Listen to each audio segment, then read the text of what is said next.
Hi everyone, Justine Brooks-Frolker here with Therapy Thursday, and we are closing out our boundaries series today. So for the last 6 weeks, this is week 6 of Therapy Thursday, we've been talking about boundaries. We've talked about my fence metaphor, we've talked about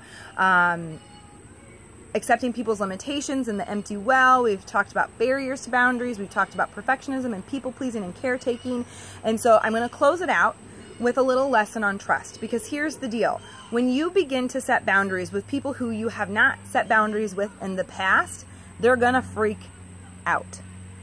We love for things to stay the same.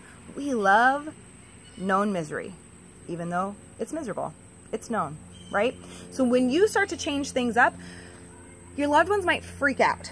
And they're gonna want you to go back to no boundaries, because that was like easy for them and you, and it was comfortable. They knew what to expect. And so what happens is that there tends to be like a breach of trust, especially as you start to set boundaries with loved ones and they don't respect them, or they don't give you what you want and need. You have to deal with disappointment and hurt, and probably a breach of trust. And so there's a couple teachings in trust when it's come to my world as a therapist. So, you know, previously, we've been kind of taught that, like, oh, trust is like a teacup, and once that teacup is shattered, there's no gluing it back. You can't ever get the relationship back. It's never ever the same. Well, I mean, that's number one, not very Christ-like, right? Because there is this thing called forgiveness. But number two, it's just not realistic of relationships, okay? And it's not healthy. It's really not healthy. It means you're not dealing with your shit. Then Brené's first book came out, and she talked about the marble jar. And so what she found in the data is that trust is built in the small moments, much like a marble jar that like elementary school teachers keep in their classrooms. So, you know, good behavior, they would earn marbles, bad behaviors, marbles would be taken out. Trust is the same thing. But here's what she found in the data, that trust is built in the small moments, one marble at a time. What I've learned is that then a breach of trust, a break of trust, takes out a whole dang handful. What I think the longer I have been practicing this work and working with clients is that I don't think that the jar itself is ever destroyed. Now, it may be really freaking empty, which means there might be no real relationship, right? If there's no marbles in the jar, there might not be a relationship, and you've got to accept that. So, but here's the other piece, is that if you're going to allow that person to build trust back up and practice forgiveness on them, then you best get your hand off the top of the marble jar. Get your hand off the top of the marble jar for someone to build trust back up. But that requires vulnerability, and that's really, really hard, right?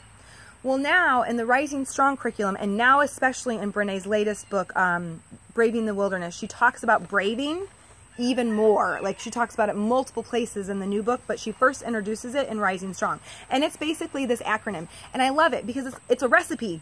It's literally like a recipe, because we can always say to our loved ones, well, I don't trust you anymore. But why? And what she has found in the data is braving is an acronym: boundaries, reliability, accountability, vault, integrity, non-judgment, and generosity. So basically, in other words, whatever.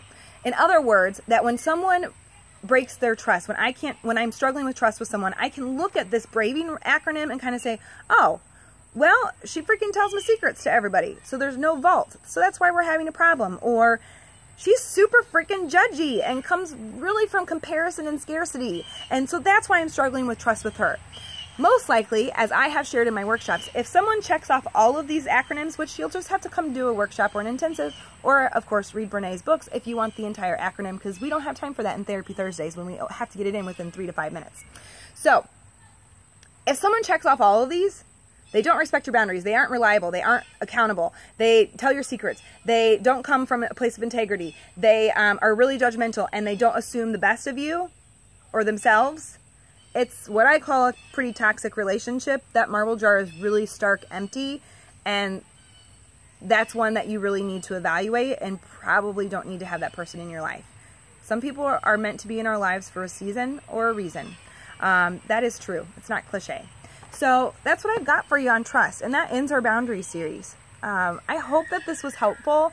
I really appreciate all your guys' interactions on this series and your shares. There is there's a boundaries epidemic, considering the numbers that I've had on these videos. So I really, really appreciate that.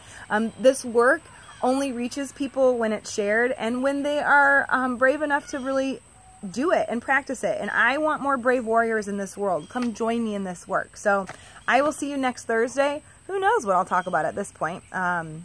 Yeah, so thanks so much, and make it a great Thursday.